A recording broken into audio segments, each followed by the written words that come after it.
Hello viewers, today we're going to study about We Are the Music Makers by Arthur William Edgar O'Shaughnessy. Now let us look into his biography first. He was a British poet and he also worked as a transcriber in the Library of the British Museum from 1861 to 1863, and then in 1874 he became a herpetologist, which is a branch of zoology in the zoological department, which studies about amphibians.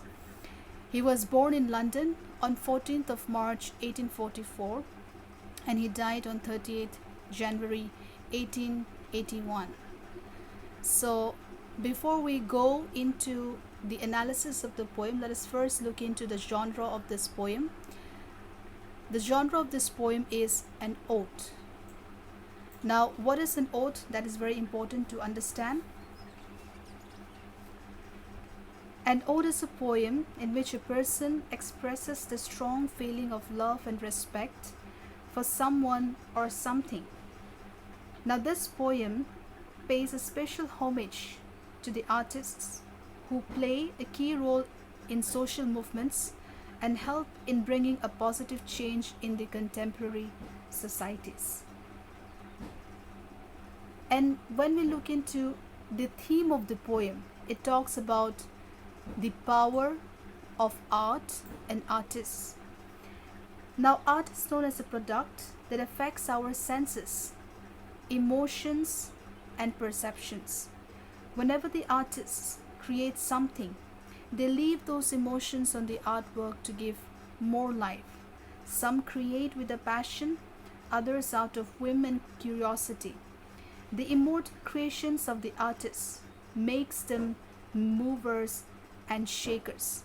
Now, it is evident that being an artist is very difficult. The phrase in the poem itself, which states, "world losers and world forsakers," implies the difficulty of sustaining a life on art alone. At the same time, the poet goes into detail about the boon that is artistry, about what artists have done for society. Alright, now let's go into some of the poetic details, the poetic devices or style that we say. The first thing that you would find here is alliteration, the poetic techniques that are being used. The first line itself, "We are the music makers." Now, what is an alliteration? It is a repetition of consonant sounds like music makers, the consonant sound of ma and m in makers, music and makers. Then you have the third line, "and sitting by desolate streams."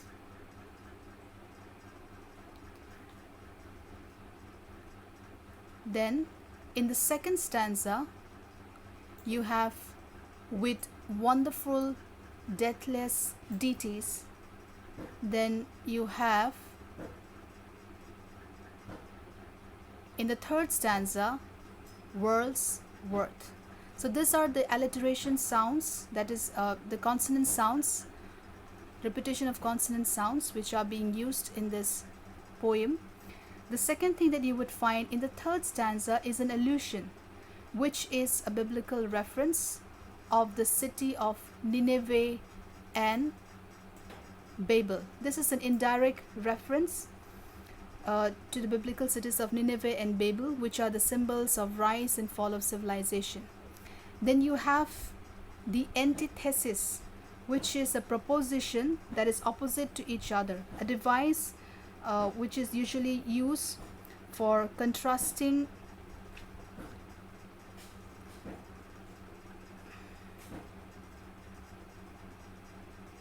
ideas, so to say. For each age is a dream that is dying. This is an example of antithesis between dying and birth. Then you have the images itself, image of sea Then you have the image of moon that is being used. Sea, which talks about the geographical imagery, and moon, which talks about the celestial imagery in this poem. Now, originally this poem was written in 9 stanzas, but this poem has been reduced to only 3 stanzas for the syllabus of ISC. And so now we go into the details analysis of the poem. The first stanza here itself talks about the music makers. The poet states that the artists of the world are music makers, implying that the poets are creators of new ideas, philosophy, and way of life. They are like gods who can create something out of nothing. The poet says that a poet has a providential capacity of imagining and thinking beyond the competence of normal human being. And by dreamers here,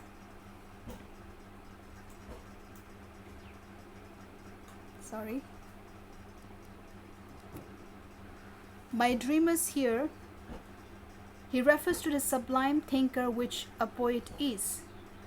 He uses the plural form of we in this poem. Alright, to include all varieties of artists in the world for whom the poet himself wants to stand as a mouthpiece. The poet calls these artists as sea breakers, the man of adventure, and so, like those adventurers who discover the sea and find the sea route for humanity in general. But ironically, the world has failed to give the due respect to poets. It is for this reason that the poets are struggling to make their living from art. Unlike history, the modern poets do not get any patron to recognize and support them. Alright, so this is the literary dirt of the modern world, where the poet finds himself sitting by desolate streams. But the poet feels that in spite of such intellectual crisis, the poet as a person and that of his art can never wither away. Alright? And that is why the poet or the artist will always be remembered as movers and shakers. Then we go into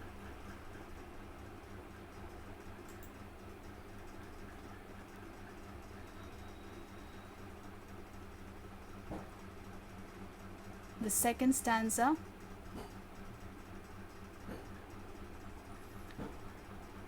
Of the poem. The second stanza talks about the superb imaginative faculty of an artist. He says that it is through the power of imagination that a poet creates mythological stories and legends to which the world voluntarily accepts to be the truth. This is actually the creative tenacity of an artist. It is for this reason that poetry has excelled history, because poetry is a work of imagination and creativity, and history is just a fact. So it is in this imagination of a poet that the great empires are created, which follow, singing of the empire's glory by the entire world. So it is to the discretion of an artist how the world remembers a particular event at a particular point of time in the history of the world. The third stanza talks about a powerful conception and extension in the poetic divine form. And it continues, and he explains to us that it is a poet's pen which has associated the idea of greatness and opulence to ancient cities of Nineveh here and Babel. These cities, which are described by the poets in their work, make the cities permanently marked on the pages of history. Now, if a historian reports a fact, a poet is the one who actually adds color and interest in the reading of history. Only the artist has the ability and capacity to weave history and creativity into a single entity by his poetic genius and create a niche. So it is in this stanza that we find both the note of melancholy and hope, as we see here in the last three lines of the stanza. Just like ancient cities are destroyed and lost into obscurity, a poet too is under such a phase of identity crisis. So he feels that the old must give place to the new. The world will identify the new set of artists only when the older one die a premature death. The poet feels that in the following era, the arts fraternity will once again restore itself. So, thus, we find that Arthur O'Shaughnessy has depicted that artists is an integral part of the society. The artists have wrongly been described by many as escapists. Their ideas actually inspires a society and usher in positive challenges and changes befitting for the time. Any form of art goes a long way in helping to deal with challenges of life. Thank you.